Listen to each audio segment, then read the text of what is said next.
So in this video हम बात करेंगे सिंप्लीफिकेशन ऑफ बूलियन फंक्शंस कि हम बूलियन फंक्शंस को कैसे सिंप्लीफाई करते हैं।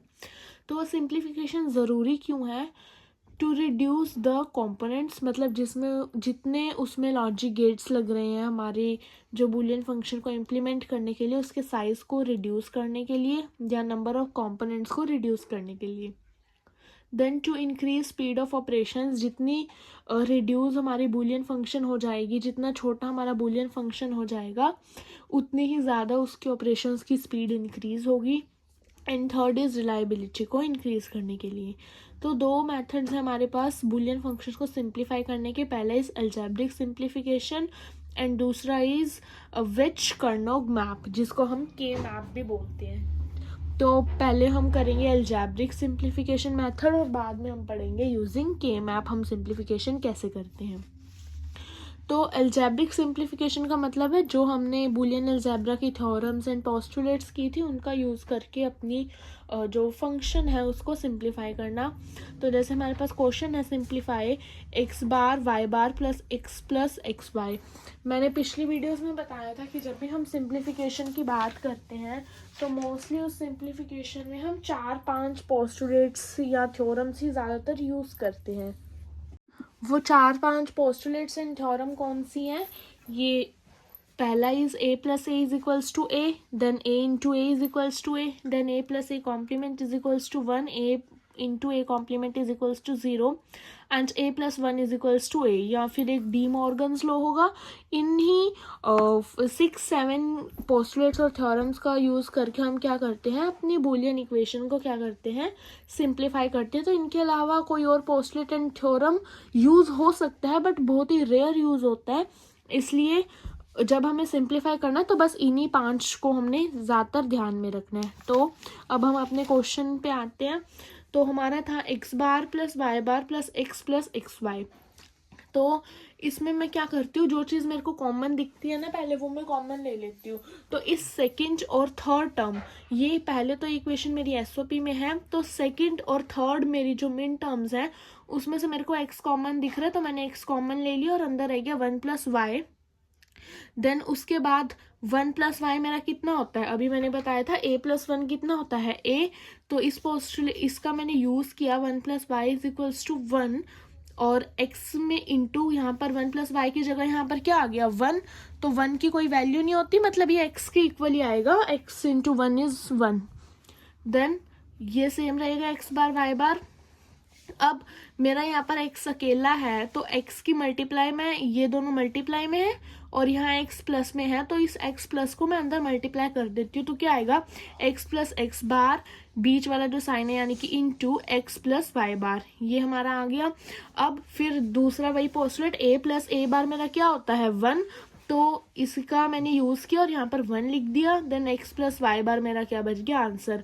तो यानी इतनी बड़ी इक्वेशन जिसमें मेरी 3 मिन टर्म्स थी अब वो रिड्यूस होके एक छोटी सी इक्वेशन में बन गई है।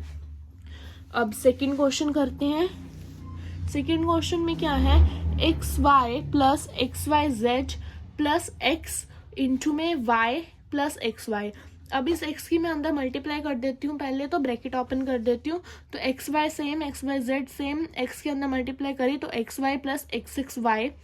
अब a इंटू ए कितना होता है मेरे पास a, तो यही रूल मैंने कहाँ पर लगा दिया, इसी वाली पे अप्लाई कर दिया कि a प्लस ए मेरा a होता है, a इंटू ए मेरा a होता है। ठीक है, तो यहाँ पर पहले मैंने ये रूल लगाने से पहले मैंने देखा कि x प्लस वाई और x प्लस वाई ये दोनों सेम है ना, तो एक साथ ले लिया मैंने।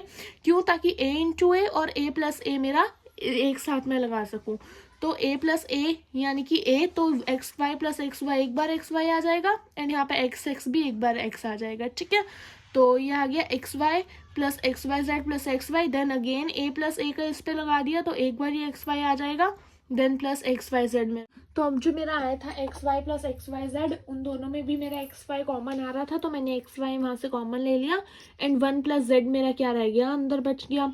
ठीक है, तो 1 प्लस जेड यानी कि 1 plus A is equals to 1 वाली property, sorry 1 plus A is equals to 1 वाली प्रॉपर्टी मेरे पास यहाँ लग जाएगी।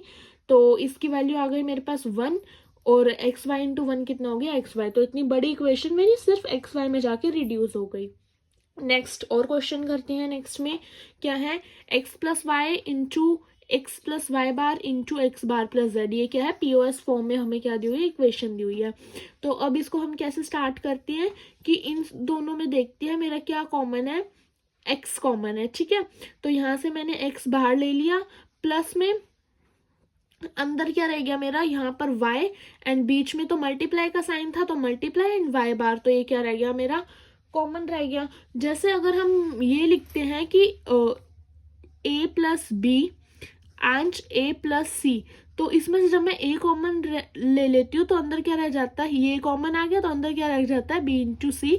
तो वही वाला मेथड यानी कि डिस्ट्रीब्यूटिव लॉ यहाँ पर हमने यूज किया है। देन उसके बाद x बार प्लस जेड ऐसे ही रहेगा। देन y इंटू वाई बार यानी कि a इंटू a बार मेरा कितना होता है 0 होता है, तो इसकी वैल्यू 0 हो गई, तो x plus 0 is x, and then x bar plus Z तो सेम ही रहेगा।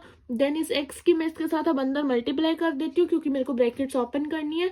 तो x into X bar plus x into Z हो गया, फिर x इंटू एक्स बार में again a into a complement लग जाएगा विच इज 0, एंड आंसर मेरा आ गया 0 प्लस एक्स जेड यानी कि एक्स जेड। तो बस ये 5-6 पोस्टुलेट्स यूज हो रहे हैं हर सिंप्लीफिकेशन के क्वेश्चंस में, इनको ही हमने याद रखना है। तो ऐसा कोई डिफिकल्ट क्वेश्चन सिंप्लीफिकेशन में यूजिंग पोस्टुलेट्स नहीं है, ज़्यादातर यही 5-6 ही यूज होते हैं। एक डिमॉर्गन लॉ भी हो जाता है, बट सारे के सारे याद रखने की नीड नहीं है, वो थ्योरेटिकल क्वेश्चन के लिए याद रखने हैं। लेकिन जब सिंप्लीफिकेशन की बात है तो यही 5-6 पोस्टुलेट्स हमारे यूज हो रहे हैं। देन हमारी क्या है, यूजिंग बूलियन अलजेब्रा प्रूव। इस इक्वेशन को हमने यानी कि left hand side is equals to right hand side हमें प्रूव करनी है यूजिंग बूलियन अलजेब्रा। अगर यहाँ पर यूजिंग बूलियन अलजेब्रा ना लिखा होता, डायरेक्ट लिखा होता कि प्रूव, तब हम ट्रुथ टेबल वाला मेथड यूज कर लेते क्योंकि वो मेथड हमारा इजी है। लेकिन यहाँ पर लिखा है यूजिंग बूलियन अलजेब्रा यानी कि पोस्टुलेट्स और थ्योरम्स का यूज करके। तो मैंने लेफ्ट हैंड साइड ली, लेफ्ट हैंड साइड क्या है मेरी x Y plus X bar plus Y Z, ठीक है ये थी। अब इसमें मैंने क्या किया कि मेरे को ना ये देखना था कि मेरा जो राइट साइड का आंसर है ना उसमें एक्स वाई जेड तीनों वेरिएबल्स है, ठीक है। तो मेरे को इसमें जो है हर टर्म में मेरे को क्या चाहिए, एक्स वाई जेड तो चाहिए ही। जिस टर्म में जो मिसिंग होगा उससे मैं उसको क्या कर दूंगी, मल्टीप्लाई कर दूंगी अगर एसओपी है तो, और अगर मेरा पीओएस है तो ऐड कर दूंगी। क्यों मैंने किया, क्योंकि मेरे को हर टर्म में एक्स वाई जेड तो चाहिए, मतलब एक्स दोनों टर्म्स में है, ठीक है। राइट हैंड साइड पे मैं देखूं तो मेरा वाई जेड तो है ही, लेकिन एक्स मेरा दोनों टर्म्स में है, तो लेफ्ट हैंड साइड पे भी मेरे को हर टर्म में एक्स तो चाहिए ही चाहिए। तो जिस टर्म में एक्स नहीं था ना उससे एसओपी वाला मेथड से मैंने क्या कर दिया, एंड करना होता है ना मिसिंग वेरिएबल प्लस उसकी कॉम्प्लीमेंट से, तो मैंने वो कर लिया। फिर इसको ओपन किया तो एक्स वाई सेम रहेगा, ये टर्म भी सेम रहेगी, तो ये हो जाएगा X Y Z plus X bar Y Z, ठीक है। फिर इसमें से कौन सी टर्म्स में से कि एक तो ये एक्स वाई और ये एक्स वाई जेड में से मेरा एक्स वाई कॉमन आ रहा है तो मैंने कॉमन ले लिया, तो यहाँ पर 1 बच गया, यहाँ पर जेड बचा। और इन दोनों टर्म्स में से मेरा एक्स बार जेड कॉमन आ रहा है तो मैंने एक्स बार जेड कॉमन ले लिया और अंदर 1 प्लस वाई बच गया। तो 1 प्लस जेड और 1 प्लस वाई की वैल्यू कितनी हो गई 1, किसका यूज करके 1 plus A is equals to 1 का यूज करके, ठीक है। तो X Y plus X bar Z मेरा क्या आ गया, राइट हैंड साइड के इक्वल आ गया। फिर अब मेरा है प्रूव, ये वाली लेफ्ट हैंड साइड में राइट हैंड साइड के इक्वल है। अब इसमें कोई ये नहीं लिखा हुआ कि यूजिंग बुलियन अलजेब्रा मेरे को प्रूव करना है यूजिंग ट्रूथ टेबल, तो मैं इजीएस्ट मेथड यानी कि ट्रूथ टेबल वाला यूज कर रही हूँ। बुलियन अलजेब्रा भी इजीएस्ट मेथड है, लेकिन कई बार उसमें कंफ्यूजन हो जाती है कि अब कौन सा पोस्टुलेट अब कौन सी थ्योरम लगेगी। लगते वही 5 है बट कभी कभार कंफ्यूजन क्रिएट हो जाती है, ठीक है। तो हम ट्रूथ टेबल वाले मेथड्स पे ही जाएंगे जब भी हमारे पास ऐसे प्रूफ वाले क्वेश्चंस आए। तो क्या है हमारे पास प्रूफ, लेफ्ट हैंड साइड ही उठाएंगे पहले, मतलब ट्रूथ टेबल तो पूरी की बनेगी ना लेफ्ट एंड राइट की, तो एक एक करके उठाते हैं। तो 3 वेरिएबल्स है इसमें मेरे एक्स वाई जेड, तो 3 वेरिएबल्स मैंने ले लिए एक्स वाई जेड, उनके पॉसिबल मेरे जो 8 कॉम्बिनेशंस बन रहे थे वो मैंने बना लिए। देन मेरे को क्या चाहिए था एक्स प्लस वाई, तो एक्स प्लस वाई का कॉलम ले लिया। देन मेरे को चाहिए था एक्स जेड प्लस जेड। अब एक्स जेड प्लस जेड के लिए मेरे को पहले एक्स जेड चाहिए था, देन उसके बाद मैंने एक्स जेड प्लस जेड का कॉलम लिया। देन उसके बाद मेरे को क्या चाहिए था, ये वाई बार है, ये Y bar plus X Z की बार है, तो सबसे पहले मैंने वाई बार ले लिया, देन एक्स जेड ले लिया, देन उन दोनों को प्लस किया, देन उसके बाद उसका क्या लिया, कॉम्प्लीमेंट यानी बार ली, ठीक है। फिर इन तीनों को जब मैंने मल्टीप्लाई कर दिया तो मेरी क्या आ गई, लेफ्ट हैंड साइड के मेरी क्या आ गई, इक्वल आ गई, ठीक है। अब राइट हैंड साइड का कॉलम मैंने नेक्स्ट पेज पे लिया हुआ है, इस यहाँ पे स्पेस नहीं था, तो पहले हम ये सॉल्व कर लेते हैं, फिर उसके बाद मैं वो वाला कॉलम भी आपको दिखा दूंगी। तो पहले मैंने 8 पॉसिबल कॉम्बिनेशंस बना लिए, देन x प्लस वाई किया, तो 0 plus 0 is 0, then 0 plus 0 is 0, then 1, then 1 1 1 and 1 and 1, ठीक है। देन एक्स जेड किया, तो एक्स जेड मेरा क्या आएगा, पहले 4 में तो 0 ही आएगा, then 1 into 0 is 0, then 1 into 1 is 1, यहाँ पर मिस्टेक है थोड़ी सी, 1 इंटू 1 इज 1, यहाँ पर 1 आएगा, then 1 into 0 is 0, then 1 into 1 is 1। उसके बाद एक्स जेड प्लस जेड किया मैंने, इसमें मैंने जेड को प्लस किया, तो 0 plus 0 is 0, 1 plus 0 is 1, 0 plus 0 is 0, 1 plus 0 is 1, 0 plus 0 is 0, 1 plus 1 is 1, 1 plus sorry 0 plus 0 is 0, यहाँ पर 0 आएगा, then 1 plus 1 is 1, then Y bar किया, तो वाई बार में 1 1 0 0 1 1 एंड 0 0 आएगा, देन एक्स जेड किया, एक्स जेड की तो वही वैल्यू आएगी जो मेरे इस कॉलम में ही थी, ठीक है। दो दो कॉलम मैंने बना लिए, दो दो कॉलम बनाने की नीड नहीं थी क्योंकि मैंने एक्स जेड पहले निकाल ही रखा था, ठीक है। देन एक्स बार में मैंने क्या किया, वाई बार में मैंने क्या किया, अपने एक्स जेड को क्या किया, प्लस कर लिया, तो वाई बार मेरा ये था, इस कॉलम में मैंने क्या किया, अपने एक्स जेड को, इस कॉलम को प्लस कर लिया, तो 1 plus 0 1, 1 plus 0 1, 0 plus 0 0, 0 plus 0 0, 1 plus 0 1, 1 plus 1 1, 0 plus 0 0, 0 plus 1 1, then Y bar plus X Z मैंने किया, तो Y bar plus X Z की बार की, तो जहाँ जहाँ 1 था वहाँ वहाँ 0 आ गया, और जहाँ जहाँ 0 था वहाँ वहाँ क्या आ गया मेरा, 1। देन उसके बाद मैंने इस कॉलम की और इस कॉलम की, और जो मेरा क्या था x प्लस वाई वाला, इस कॉलम की मैंने क्या की है, एंड की है। तो किस किस कॉलम की मैंने एंड की है, एक इस कॉलम की, एक इस कॉलम की एंड एक इस कॉलम की, तो ठीक है। तो पहले दो में तो 0 ही आएगा क्योंकि एक 0 आ गया, तो ठीक है। देन उसके बाद 1 into 0 is 0, then 1 into 1 into 1, यहाँ पर मेरा क्या आएगा आंसर 1, देन उसके बाद 1 into 0 into 1 is 0, then 1 into 1 into 0 is 0, then 1 into 0 0 ही आ जाएगा, देन 1 इंटू 1 इंटू 0 मेरा क्या आ जाएगा 0, ठीक है। तो ये मेरी लेफ्ट हैंड साइड आ गई। अब मैं राइट हैंड साइड निकालती हूँ। मेरी राइट हैंड साइड क्या थी, x bar into Y into Z. तो एक्स बार मैंने निकाला नहीं अभी, मैं नेक्स्ट पेज पे ही दिखाती हूँ आपको। तो अब मैंने क्या किया, राइट हैंड साइड वाला जो था मेरा उसकी भी मैंने टेबल बना ली। राइट हैंड साइड क्या था मेरा, X bar Y and Z. तो इसके लिए मेरे को पहले एक्स बार चाहिए था, then x bar into Y चाहिए था, देन फिर x bar into Y into Z चाहिए था।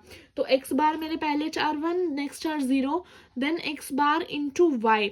तो एक्स बार इंटू जब मैं y करूंगी तो y मेरे पहले दो थे 0, तो 1 into 0 is 0, 1 into 0 is 0।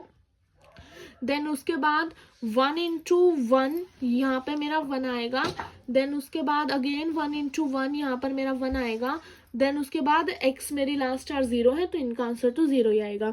Then अब x बार y z, यानी कि इस कॉलम की मल्टीप्लाई मेरे को किसकी करनी है, z के साथ करनी है, ठीक है। यहाँ पे स्पेस का थोड़ा इशू था पेज पे, तो इसलिए मैं पूरी टेबल एक पेज पे नहीं बना पाई। आप वीडियो को थोड़ा पॉज करके पिछली टेबल से इस टेबल को मैच कर सकते हैं। तो z के साथ मैंने जब इस कॉलम की मल्टीप्लाई की तो पहले दो तो 0 ही थे, तो आंसर 0 ही आएगा। देन ये 1 था लेकिन z में मेरी थर्ड वैल्यू 0 थी तो आंसर 0। देन ये 1 था मेरा, z में मेरी जो वैल्यू थी वो 1 थी तो यहाँ पर मेरा आंसर 1 आएगा। देन ये 4 में लास्ट में मेरे 0 ही थे तो ये 4 मेरी लास्ट में क्या आ गई, 0 आ गई, ठीक है। तो अब मैं जब इसको कंपेयर करूँ, मैं एक सेकेंड वो पेज ले आती हूँ, होप यहाँ पे पेज आएगा, यस। तो पहले 3 वैल्यूज़ मेरी 0 है राइट हैंड साइड में, लेफ्ट हैंड साइड में भी पहले 3 वैल्यूज़ मेरी 0 है, देन 1 है, फिर साइड 0 है, तो लेफ्ट हैंड साइड में भी 1 है और फिर सारी 0 है। तो मेरी लेफ्ट हैंड साइड क्या आ गई, मेरी राइट हैंड साइड के इक्वल आ गई। तो मैंने यूजिंग ट्रूथ टेबल ये क्या कर लिया, प्रूव कर लिया। एक और क्वेश्चन करते हैं प्रैक्टिस के लिए यूजिंग पोस्टुलेट्स का। तो यूजिंग पोस्टुलेट्स मेरे को ये प्रूव करना है, मतलब यही वाला क्वेश्चन मेरे को यूजिंग पोस्टुलेट मैंने प्रूव कर रखा है, ठीक है। तो दोनों तरीकों से कर रखा है, ट्रूथ टेबल से भी पोस्टुलेट से भी। तो पहले मैंने लेफ्ट हैंड साइड ले ली। लेफ्ट हैंड साइड में मैंने क्या किया कि वाई जेड प्लस जेड में से मेरे को क्या दिखा, जेड कॉमन दिखा। जो चीज़ कॉमन दिखे तो कॉमन ले लो, किसी चीज़ की ब्रैकेट के अंदर मल्टीप्लाई करनी है तो मल्टीप्लाई करो। मेरे को यहाँ पर कॉमन दिखी तो मैंने जेड कॉमन ले लिया और अंदर आ गया वाई प्लस 1 एंड बाकी चीज़ मैंने क्या ले ली, सेम ले ली। नहीं सेम नहीं है, यहाँ पर क्या है Y bar plus X Z का पूरा कॉम्प्लीमेंट था, जिसको मैंने क्या लिखा वाई बार की बार डॉट एक्स जेड की बार। क्यों, using D Morgan's law. D Morgan's law मेरा क्या कहता था कि अगर ए प्लस बी की बार होगी तो वो किसके इक्वल होगी, ए बार इंटू बी बार के। ये मैंने थ्योरम्स और पोस्टुलेट्स वाली वीडियो में क्या कर रखा है, बता रखा है, ठीक है। उसके बाद क्या आया मेरा, यहाँ पर y प्लस 1 मेरा 1 हो गया, using a plus 1 is equals to 1 आएगा यहाँ पर, ठीक है। तो 1, तो यहाँ पर 1 का मैंने इंटू 1 करेंगे तो वही नंबर आएगा, तो मैंने ये नहीं लिखा। देन उसके बाद y बार का बार क्या होता है मेरा, y, क्यों, a की कॉम्प्लीमेंट का कॉम्प्लीमेंट मेरा a ही होता है, तो मैंने ये लिख लिया, और इंटू में एक्स जेड का कॉम्प्लीमेंट। अब मैंने क्या किया कि एक्स जेड के कॉम्प्लीमेंट पे मैंने दोबारा डी मॉर्गन्स लॉ लगाया, यानी दूसरे वाला जो था बी वाला, कि ए बी का bar is equals to A bar plus B bar, मैंने यहाँ पर लगा लिया एंड वाई को बाहर ले लिया मैंने। अब इस वाली टर्म में मेरा वाई है, इस वाली टर्म में मेरा जेड है, तो ये जो जेड वाई बाहर पड़ा था ना, मैंने y की मल्टीप्लाई इस टर्म के साथ कर दी, z की मल्टीप्लाई इस टर्म के साथ कर दी। तो मैंने y की मल्टीप्लाई जब इस टर्म के साथ की तो क्या आया, X Y plus Y into Y, and z की इसके साथ की तो X bar z plus z into Z bar. तो z इंटू जेड बार मेरा 0 आ गया, ठीक है। और y इंटू वाई मेरा क्या आ गया, y। तो अब एक्स वाई प्लस वाई में से मेरे को y कॉमन दिख रहा है, तो मैंने y कॉमन ले लिया, अंदर x प्लस 1 रह गया, और यहाँ पर x bar plus Z plus 0 मेरा क्या है, x bar into Z plus 0 मेरा क्या आ गया, x बार इंटू जेड। तो x प्लस 1 की वैल्यू मेरी 1 हो गई, तो यहाँ पर सिंगल y रह गया, और यहाँ पर क्या रह गया, x बार z। तो मेरा आंसर क्या आ गया, x bar Y Z which is equals to right hand side. तो मैंने यूजिंग पोस्टुलेट्स ये क्वेश्चन भी कर लिया। एक लास्ट क्वेश्चन जो हम सिंप्लीफिकेशन का कर रहे हैं यूजिंग अलजेब्रिक मेथड, वो क्या है कि c इंटू बी प्लस सी इंटू ए प्लस बी प्लस सी। अब c है तो c की मैं यहाँ पर अंदर मल्टीप्लाई कर देती हूँ, तो वो मेरा क्या आ जाएगा, बी सी प्लस सी सी, और ए बी सी ऐसे ही रहेगा। देन सी सी मेरा क्या आ गया, c किस पोस्टुलेट से, a into A is equals to A से, ठीक है। तो अब मैंने क्या किया, बी सी प्लस सी में से मेरे को c कॉमन दिख रहा है, तो मैंने c कॉमन ले लिया और अंदर आ गया b प्लस 1, और ये as it is same. Then b plus 1 मेरा 1 आएगा, तो 1 इंटू सी इज c, और ये ब्रैकेट सेम।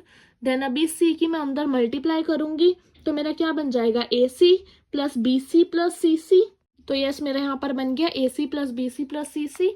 अब मैं क्या करती हूँ, इस सी सी को मैंने क्या कर लिया, c, ठीक है। तो अब c इन दोनों में भी कॉमन है और इन दोनों में भी कॉमन है, तो अब मैं पहले कौन से वाले में से कॉमन लूंगी, ये चीज़ मेरे को देखनी पड़ेगी ना। तो अगर मैं इस वाले में से कॉमन लेती हूँ तो मेरा अंदर a प्लस बी रह जाएगा। a प्लस बी का मेरा कोई पोस्टुलेट थ्योरम काम नहीं कर रहा, तो मैंने इसको छोड़ दिया। मैं इन दोनों में से कॉमन लेती हूँ c, तो अंदर b प्लस 1 रह जाएगा। हाँ, b प्लस 1 वाले में मेरा पोस्टुलेट काम कर रहा है, a plus 1 is equals to 1 वाला, ठीक है। तो मैंने इसमें से कॉमन लिया एंड इसकी वैल्यू क्या आ गई मेरे पास 1। देन ए सी प्लस सी में से जब अगेन c कॉमन लिया तो a प्लस 1 आ गई, तो वैल्यू इसकी 1 चल जाएगी, तो आंसर मेरे पास क्या आ गया, c। तो मैंने बहुत सारे क्वेश्चन यहाँ पर करा दिए हैं सिंप्लीफिकेशन यूजिंग अलजेब्रिक मेथड के, तो आप इन क्वेश्चंस को प्रैक्टिस कर लें। एंड नेक्स्ट वीडियो में हम करेंगे के मैप मेथड। तो stay tune for next videos. आप सब्सक्राइब कर ले चैनल को, ताकि आपको जो है आने वाली वीडियोस की नोटिफिकेशन मिल जाए।